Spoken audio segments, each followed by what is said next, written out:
Makes you want to kind of... I know. So I like that one. Hey, welcome to Thinking Out Loud with PJ podcast. I'm your host, Pastor Joshua. Thanks for joining us today. I'm here today in studio with a good friend of mine, Scott Connor. You might remember him from a few videos back. We had an opportunity to have a conversation. Scott, you might not realize it, but you have kind of had an integral part. Well, I guess I texted you this week and told you that, but it wasn't planned that way. But when I first started YouTube podcast, Scott gave me the first book. I think you have it here somewhere. Did you have it? Oh, it's over there. Yes. All right. We'll grab it in a minute and show you. Resilient, Child Discipleship and the Fearless Future of the Church. That was the first book review and first book giveaway I ever did here on this show, on this YouTube channel, as well as the podcast. So you were the first there. You were also the first in-studio guest that I had, and now you're my first returning in-studio guest. So welcome, Scott. Glad to have you. Yeah, thank you. It's a pleasure to be with you, brother. Hey, I don't think last time we really took the time to introduce you other than an Awana missionary. So tell us just a little bit about yourself and your ministry. Yeah, certainly. Well, Michigander all the way, born in Grand Rapids, and moved around quite a bit here in Michigan. And then Lord brought us to Florida after I was in seminary in Pennsylvania, where I met my wife. Went to Florida, ministered there for about 8 years in the pastorate in a church down there. Always involved in Awana. I got to say that from the get-go. And so then from there, Lord brought us back up here to wonderful Michigan, where we enjoy the seasons. You know, in Florida, the seasons down there, it's hot and hotter. I lived in Florida for like 6 months, and that's what I've always said. That's all you get. Yeah. And so it's great to be back here now, about 5 years now in Michigan. And so serving with Awana, and been doing that now for about 3 years. Great. And just loving it. Also, working with churches here in Northern Michigan, but now also a field director with Awana, and been doing that for just over a year now. And just Lord's blessing the ministry. So one thing you didn't mention that's super unique, I think, real live. I'm sitting next to a real live person who serves in the Space Force now, right? Oh, that's right. Well, I'm not going to wear the Space Force uniform or the Space Force, but I'm going to be serving on a Space Force base. Okay, that's right. So, yep. yes. Yeah, love that mission. Yeah, great opportunity. Seen some cool pictures on Facebook. And so, yeah, Scott's a chaplain for the U.S. military. It's a great opportunity for him. And so, yeah.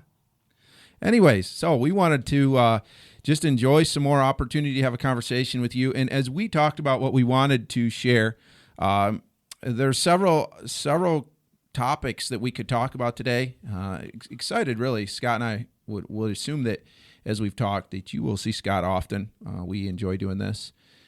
So what is it that we would talk about today? We kind of had some ideas, but just didn't feel like that was maybe the way the Lord would have us go. So we want to bring you some hope and some encouragement today is really what we want to do, which is part of what we try to do here anyways. Always, I want to take a step, help you take your next step in spiritual growth. Today, we just hopefully can encourage you. Before we dive into this, I guess I need to say, first of all, welcome if you're watching on YouTube. If you're brand new, I would be really encouraged if you would hit the subscribe button. If you really enjoy this and you don't want to miss anything, also you need to hit the little bell, and then YouTube will notify you every time I upload. If you are listening on the podcast, thank you and welcome as well. And again, you can hear this on any of your favorite podcast platforms. Just search Thinking Out Loud with PJ. You can even Google that and that'll pop up. But thanks in whatever way you're listening. Appreciate you and the encouragement that you are to me. Today's topic. Is God still working? Is God still working? We live in a crazy world today. We were talking about that over lunch. We are in the election season, and it can seem pretty hopeless. It can seem scary, depending on. I mean, really, I don't think it matters which side of the political spectrum you're on. You're scared if the other side wins, right? Oh, certainly, and it just seems to keep building, right? Yeah. This sense of fear in our community and hopelessness, and now more than ever, we need to hear some good news. Yeah. So let's top that off with COVID cases on the rise. Oh yeah, I mean, you just keep, and then you hear things out west with the fires and hurricanes and schools not knowing if they're gonna be. We missed a day of school. I think it was last week because one of our bus drivers had COVID, and so they shut down school. And now, so yeah, it's a scary time. And as Scott and I have talked, I think for me as a parent, the scariest part of that is thinking about my kids. Oh, certainly. And what they're going to have to live in. And that's really tested my faith. I have to just trust God, trust that he knows best for their life. But also it's a good reminder to me that now is when I need to be grounding them in the Word, getting them grounded in the Word and ready for what's next. Yeah, now more than ever, right? I mean, Yeah. Awana's been clinging to this verse, Philippians chapter 2, verse 15. I'm just going to go ahead and read it. That you may become blameless and harmless, children of God, without fault in the midst of a crooked and perverse generation, among whom you shine as lights in the world, holding fast the word of life, so that it might rejoice in the day of Christ. Now more than ever, our kids need to have that steadfastness, right, to be able to live and thrive in the culture they're going to grow up in. That's a perverse and twisted generation. Right? So it's not only being so grounded that you have, it's not just that faith in God that he's going to get you through, but it's knowing how to think the way God would have us think, because the world is trying to twist our thinking constantly. Yeah, and for them to thrive in that culture, right, that's going to be very challenging. I mean, today it's challenging. Right.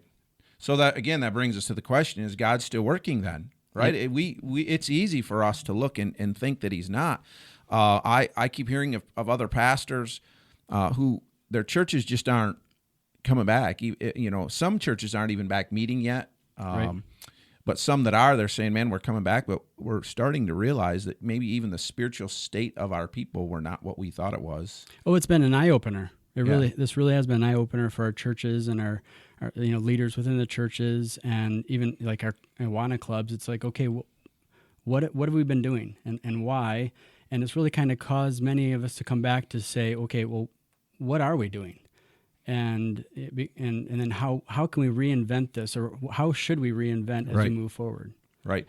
Yeah. So really what it falls down to, and we talked about this even in our last conversation, that idea of the church really needs to be in a place to be able to pivot. It doesn't mean we move from our foundational truths. We don't move from doctrine, but we pivot and we start to say, okay, the things that we're actually doing, is that working, and how can we do that better? Because to answer the question, God is still at work. None of this surprised God. God has a plan, and we're seeing him work all over the place. We just have to be willing to go where go with him. Yeah, really. Certainly. And God is at work. I truly believe it. As I'm connecting with churches here in Northern Michigan and engaging with them and hearing the stories of kids coming back to that club, and hearing the gospel. A story from West Branch, Calvary Baptist Church, I believe in West Branch, that one of the commanders shared with me. They had a young girl who came from the community and is in their club, and was like, what is sin? It had no idea what was sin. And then when they thought of Jesus, it was like, okay, I thought Jesus Christ was a swear word. That's their knowledge, right? And to hear that young child, hearing about the gospel, the good news, and hearing that Christ is for that child, amen. And it was so refreshing for that club. And then to have another child within the same ministry that is crying because they don't want to go back home. Wow. And again, we, even as brothers and sisters, we have families, and our kids are living in a decent world, but there are so many out there that are lost in hopeless situations, and we have so much to be thankful for, but it also should be encouragement to us to share the gospel, because the gospel is everything. Yeah, it's going to change those kids' lives. And one of the things that amazes me when you think about that is, that Awana ministry, sharing the gospel with one of those kids and them receiving Christ, literally can change generations. Oh, certainly. And that's amazing, and it speaks to the importance of it. God is so much at work. If you guys remember our last conversation, for those of you who maybe haven't heard our last conversation, you can either find it on the podcast, it's there, or you can also find it in the YouTube on my YouTube channel. But we really in that conversation we talked about just the difficulties. That was early in the fall, and we were just getting going with our Awana. And there's a lot of churches that still aren't. We talked about the difficulties of that, and I talked about just the importance of one kid, just like you talked about. Now, for us, one of the neat things, and there's many ways, but it just as we're relating this to Awana, we now have a parent who is bringing their kid, and she's staying for prayer meeting, and we're building a relationship, just loving, enjoying that fellowship with her. And again, it was tough at first. We kind of said, is this going to be worth it? And decided it was. Right. And now look what God's doing. Oh yeah, praise the Lord. And hearing those stories all across Michigan too, it's been neat to see, a spirit of, let's get in there and do it. It's going to be tough. There's no easy answer in any of this. I mean, we understand that, right? There's no, one way. This is the answer for that we should go. I mean, you hear it, right? Well, if you're not going to have mass in your service, then I'm not going to be here. Or if you're going to have mass in the service, I'm not going to be here. Right? So there's no easy answer. But this is the best time to be a pastor, by the way. Yeah, because you're just never. You're never going to please anybody then, right? That's very clear. But to hear that the vast majority of churches are right back in it. Yeah. They're right back in ministry. They now more than ever, I think, are realizing the importance and significance of what they're doing. Yeah. And so I've been so encouraged as I'm, engaging with the 80 plus churches that I serve here in Northern Michigan to hear that they're gritty, to hear that they're resilient leaders that are going out there that are making some tough calls, that are re-looking at how to do ministry and doing it differently. Yeah. Like through virtual world. I've heard of several churches that are ready for that. They're doing both. I mean, it's hard work. Right. Yeah. It's not easy, but to reach those kids. And so I'm so excited. And that just encourages my heart. And I want to be able to share that with your viewers. Yeah. Yeah. And I think that's for us. And I'm not extremely involved in our Awana program. Our Awana commander and our leaders, they do a great job. And so I let them do that. But I know because I've talked with them because of having YouTube and podcasts and these kind of things, they've asked me for help because they don't want to quit this time. If we can't meet, if something happens with the schools, whatever, we can't meet, they don't want to quit like we did last time. I mean, nobody really knew even that it was going to be that long, so that's why we did. But one of the steps we've taken is we don't have somebody teaching, and that probably kind of sounds weird, but Awana offers teaching videos, and that's what we would use if we were to go online. And we've kind of made the decision. The leaders said, hey, let's keep this as consistent as possible for the kids. So we're going to use these now so that if we do have to go online, it's the same teachers, it's the same format that they're used to. Yeah, so they'll be familiar with it. Right. And if you want to know where to go, that's awanaplus.com. Okay. Where all those videos are readily accessible to to any leaders or churches out there that would like some help and a resource to have those videos for your large group time specifically. Yeah. And the benefit is it isn't easy to have Awana. It takes extra work. So this is a way to relieve a little load from the teachers. They don't have to teach. And discipleship isn't easy. No. Done right. And we had talked about that quite a bit in our last time. Well, and I think you hit it there. Some people would be a little uncomfortable just putting a video. Now, some people could care less and they put a video up, and that's great. But there's other churches who would say, "Man, we lose that personal touch if we're not teaching." But if we're doing discipleship, what are we doing? We're talking about that video throughout the night, where we still have that personal touch as leaders. Certainly, yeah, that's good. So, is God still working? Yes, He is. He's definitely still working. We're seeing God working in Awana. We're seeing what are some ways as you get around to churches, what are some ways you're seeing God working in, maybe we call it big church, right?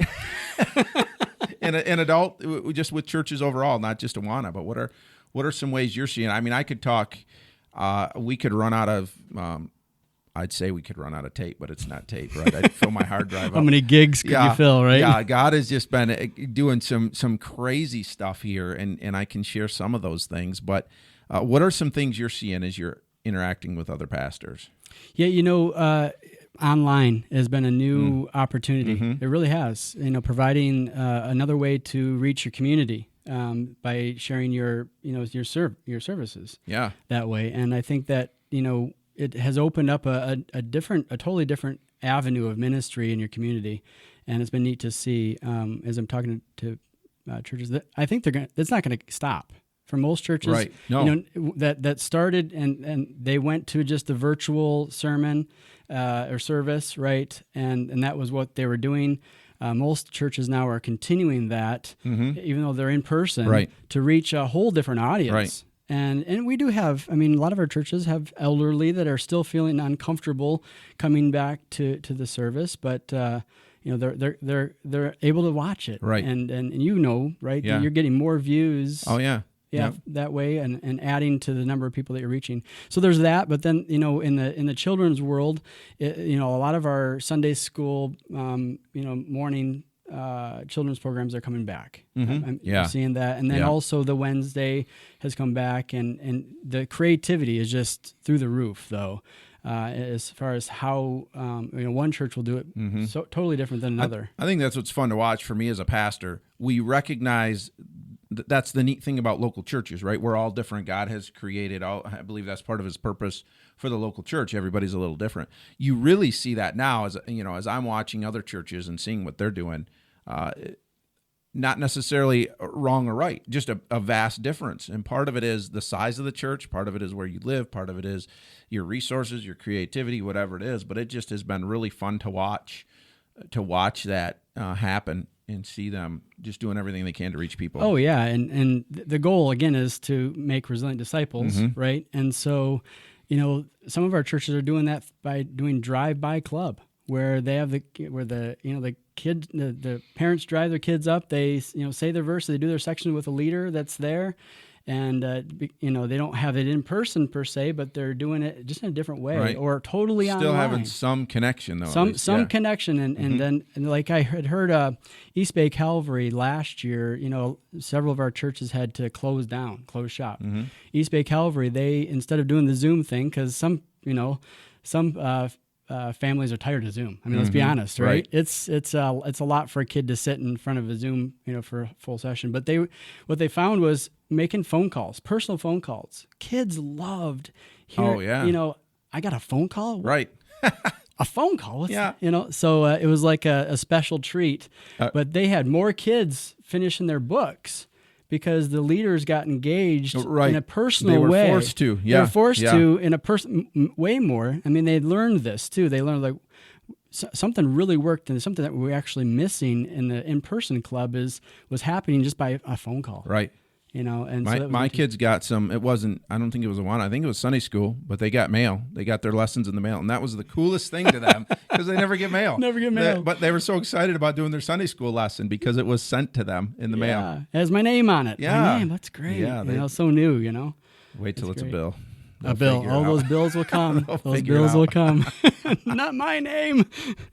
Oh, that's great. But so, just seeing that pivot happen, right? And seeing our churches getting creative, but now more than ever, I think hearing that passion to make resilient disciples, because why? Because the 2050, like we talked about in our last podcast, what is that culture going to look like? And are we doing enough to make, to give them that spine and heart? Right. If nothing else, God has definitely used this to open our eyes that the world is not always going to be as we know it. I think if anything else, he said, guys, come on, wake up. We've got to be preparing, and again, not just us, but our kids. We've really got to take this serious that we're developing our kids and discipling our kids. Well, in the gospel, right? I mean, it's probably no news to anybody, but the George Barna study, right? That put out there that said, by the age of 18, 80% of individuals will make their decision about who God is for the rest of their life. Right. So where do we invest our time? Where do we invest our resources and our energy within the church as far as, sharing the gospel? Hey, it's with the kids. Yeah. It's with the kids. Yeah, and I think we need to take that another step farther, not to get off our topic, but the other side of that then is all these kids that are leaving the church after they graduate. Certainly. And they never come back. So again, this idea of making resilient disciples so they're grounded. They're grounded. And that belonging is so needed. Oh, yeah. And that's one of the things I loved in that book that Valerie Bell talked about was just they have to belong. And that I think is one of the areas that we have missed it as a church because we have partitioned the kids in a sense, right? We don't see them as part of the church in a lot of ways, and so they're in youth group, they're in Sunday school, children's church, Awana. They've never learned to serve and be a part of the church as a whole. And when I was a youth pastor, I used to hear people say, hey, those kids are important to the church of tomorrow, and I'd stop them and I'd say, no. They might be the leaders of tomorrow. They are the church of today. They are just as much the church as we are, and we need to treat them as such. Can a child be an usher or a greeter? Absolutely. Yeah. I mean, and there's a lot of ways that we could, bring our children into the midst of the service and have them serve and give them a place to belong. Yeah. Yeah, absolutely. I agree.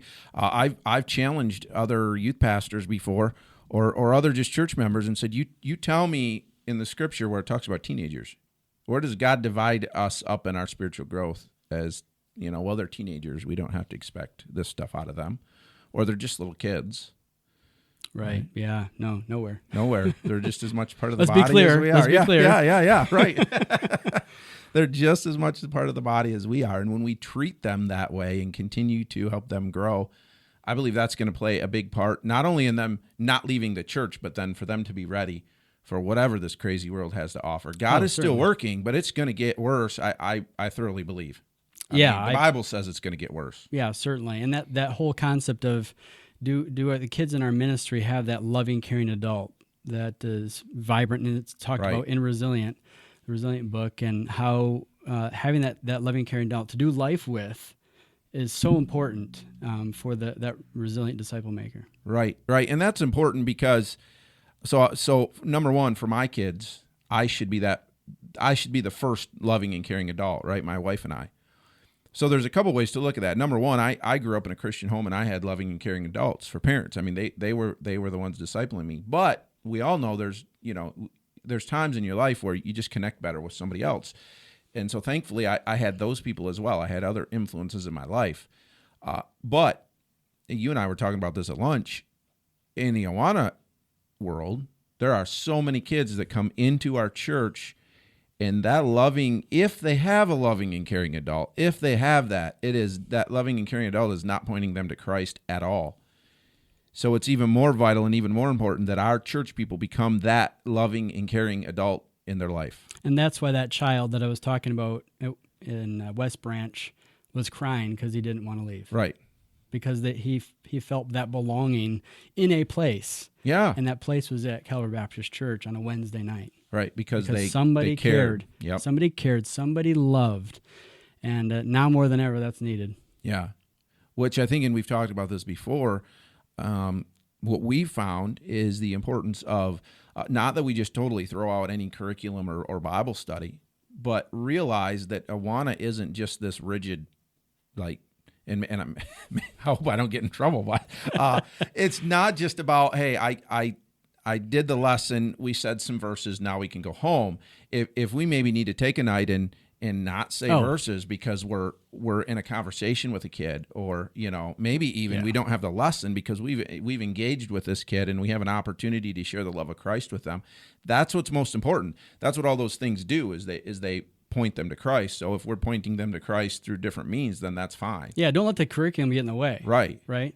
Or the structure.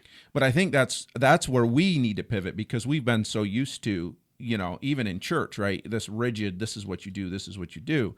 And I know for us, for our church, when that was kind of blown up during COVID, that's really helped us reevaluate and say, maybe we need to focus more on the people and the end results than this,